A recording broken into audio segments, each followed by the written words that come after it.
आज की डेट में हर दूसरा इंसान एडवोकेसी के स्ट्रगल्स को अवॉइड करना चाहता है, लेकिन अंधा पैसा भी कमाना चाहता है। If you want to be in this field तो आपको मेहनत तो बहुत करनी पड़ेगी, पर मेहनत आखिर करनी कहाँ है? तो देखिए, आज की इस वीडियो में मैं आपको वो सारी इंपॉर्टेंट स्किल्स बताने वाली हूँ जो कि एक एडवोकेट अपनी प्रैक्टिस में यूज करता है।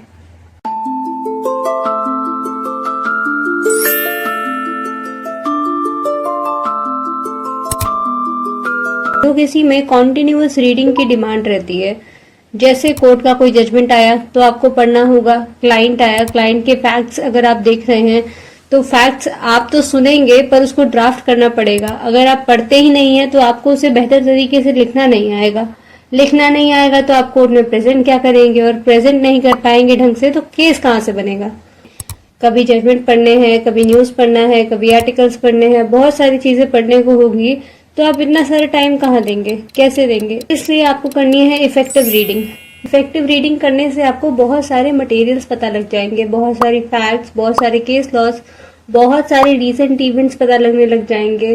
देखो, जो जो आप चीजें पढ़ते जाते हो उसकी नोट मेकिंग करो।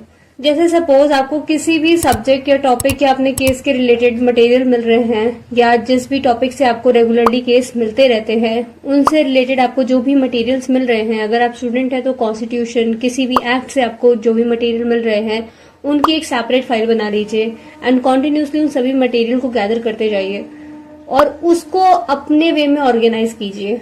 तो कुछ ही समय में आप देख पाएंगे कि हर टॉपिक से आपके पास कितने शानदार रीसेंट मटेरियल्स अवेलेबल हैं।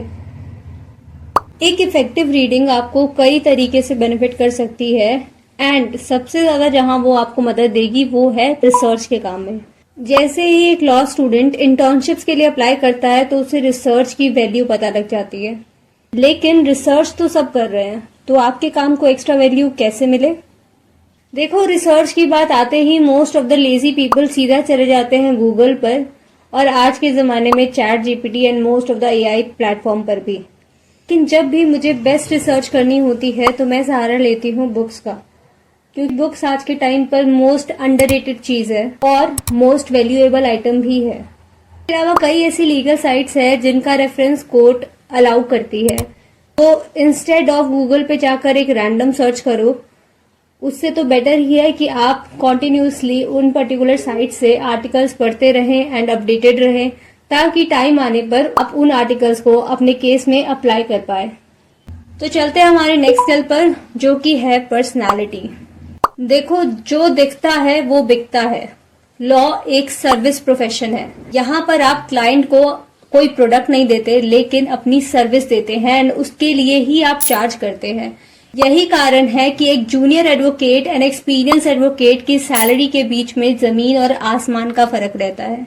लेकिन you will be surprise to know कि ऐसी भी कई चीजें हैं जिन्हें करके आप इनिशियल स्टेज में ही अपना वर्थ क्रिएट कर सकते हैं, एंड उसमें सबसे इंपॉर्टेंट रोल प्ले करती है आपकी पर्सनालिटी। कोर्ट में आपकी नॉलेज 50% आपको रिप्रेजेंट करती है और बाकी का 50% आपकी पर्सनालिटी होल्ड करती है, और यही सेम चीज आपके क्लाइंट्स भी देखते हैं। इनफैक्ट नॉलेज आपकी बाद में आती है और आपकी पर्सनालिटी पहले। Let's take example of this video only. आप में से कई लोगों ने इस वीडियो पे क्लिक किया होगा, आपको ये थंबनेल अट्रैक्टिव लगा तो आपको लगा कि इस वीडियो में कुछ ना कुछ ऐसी इन्फॉर्मेशन हो सकती है जो कि आपके लिए बेनिफिशियल होगी, इसलिए आप इस वीडियो को अभी तक देख रहे हैं। पर्सनालिटी का रोल सबसे ज्यादा प्ले करता है आपके क्लाइंट को मेंटेन करने में। आप किस रेंज के क्लाइंट को अट्रैक्ट कर रहे हैं, उस हिसाब से आपकी पर्सनालिटी होगी, उसी हिसाब से आप अपने क्लाइंट से भी फीस डिमांड कर सकते हैं। You need to be best in your work. आप जिस भी मैटर से डील करते हैं, मेक श्योर कि आप उसमें बेस्ट हैं। अगर आप बेस्ट नहीं है तो कॉन्टिन्यूसली उस पर काम करते रहें, लॉज से अपडेटेड रहें।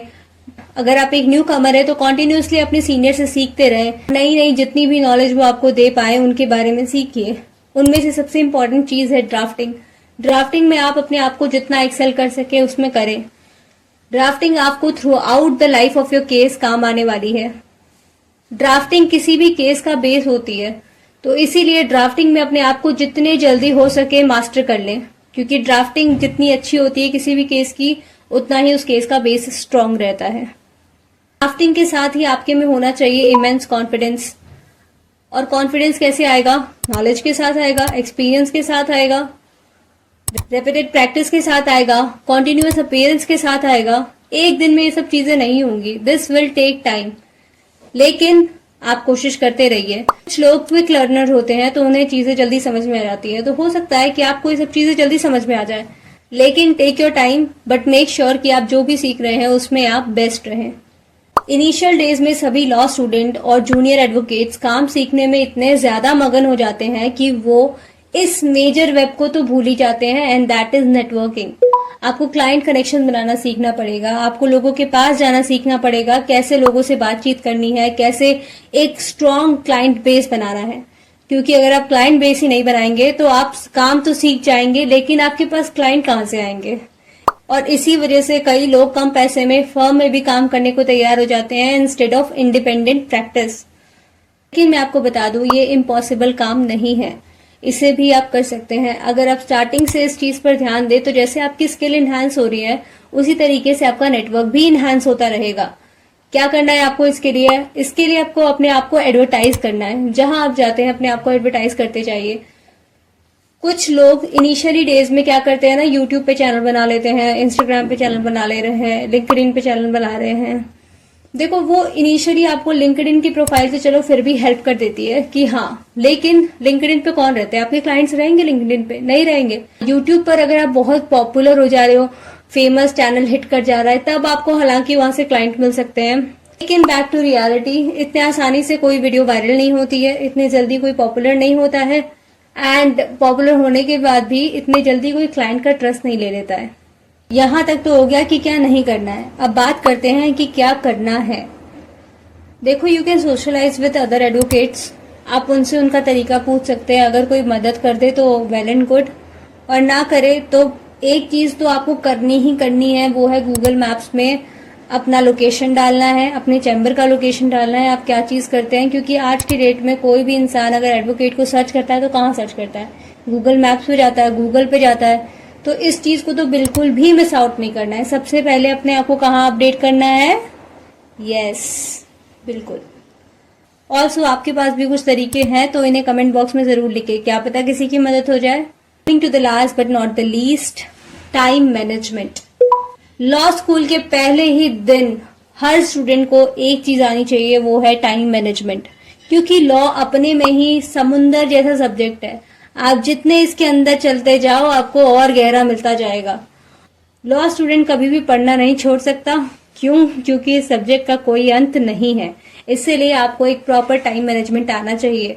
अगर आपने अभी तक नहीं किया तो अभी से टाइम मैनेजमेंट करना सीखिए, क्योंकि ये ना तो सिर्फ आपकी प्रोफेशनल लाइफ लेकिन आपकी पर्सनल लाइफ में भी बहुत ही ज्यादा इम्पैक्ट डालता है।